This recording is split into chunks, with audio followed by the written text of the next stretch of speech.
අදත් ඔයාලව ගොඩක් ආදරෙන් මගේ channel එකට පිළිගන්නවා. අද අරගෙන ආවේ white chocolate ganache එකක් හදාගන්න විදිය. මම මේක හදාගන්නේ chocolate පාවිච්චි කරන්නේ නැතුව. white chocolate නැතුව තමයි මම මේක හදාගන්නේ. මම මේ white chocolate ganache එක හදාගන්නේ කිරිපිටි වලින්.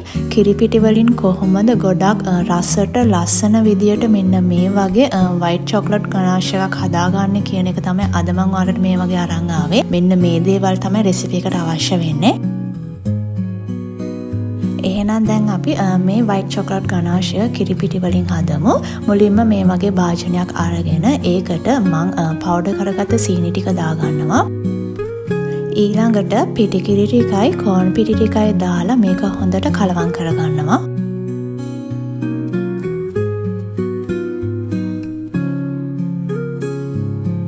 මම දැන් මේකට කිරි ටික එකතු කරගන්නවා. කිරි ටික එකතු කරලා ඉවර වෙලා හොඳට කලවම් කරගන්න ඕනේ. අපි මේකට දාගත්ත හැමදේම හොඳට කලවම් වෙන්න මේ වගේ හොඳට කලවම් කරගන්නවා. හොඳට කලවම් කරගත්තට පස්සේ මම දැන් මේක ලිපේ තියාගන්නවා. දැන් අඩු ගින්දරේ අපි මේක මේ වගේ හොඳට කලවම් කර තියාගන්න ඕනේ. මේක හොඳ ක්‍රීමි ගතියක් එනකන් තමයි අපි මේ වගේ හොඳට කලවම් කරන්න ඕනේ. ටිකක් වෙලා කලවම් කරද්දි මේක ක්‍රීමි ගතියකට හැරෙනවා. මෙන්න මේ වගේ. ඒ වෙලාවේදී ලිප ඕෆ් කරලා අපි මේකට බටර් ටික එකතු කරගන්නවා.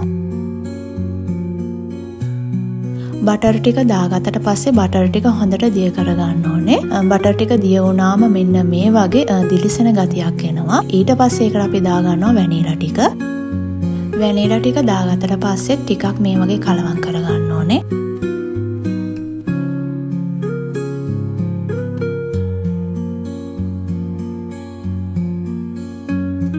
දැන් ඔන්න chocolate ganache එක හදාගෙන ඉවරයි. මම දැන් මේක ලිපෙන් මේ වගේ අයින් කරගන්නවා.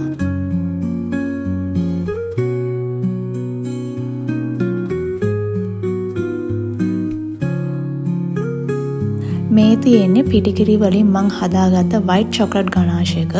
අපි සාමාන්‍යයෙන් white chocolate දිය කරලා හදන ඒ ganache එකට වඩා මේක හරිම රසක් තියෙනවා.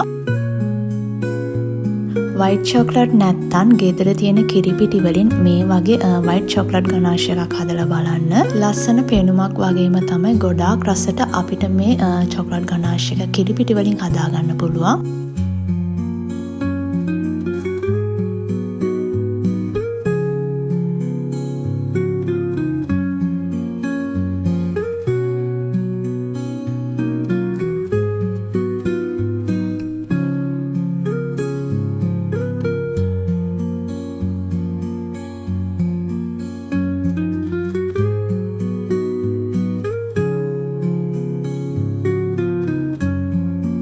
white chocolate නැතුව ගෙදර තියෙන කිරිපිටි වලින් ගොඩක් ලස්සන විදියට ගොඩක් රසට හදාගන්න පුළුවන් white chocolate ganache recipe එකක් තමයි අද මම ඔයාලට මේ වගේ අරන් ආවේ. එහෙනම් අද මගේ වීඩියෝ එක බලපු ඔයාලා හැමෝටම ගොඩක් ස්තුතියි. තවත් වීඩියෝ එකකින් ඔයාලව හම්බ වෙන්න එනකම් ඔයාලා හැමෝටම සුබ දවසක්.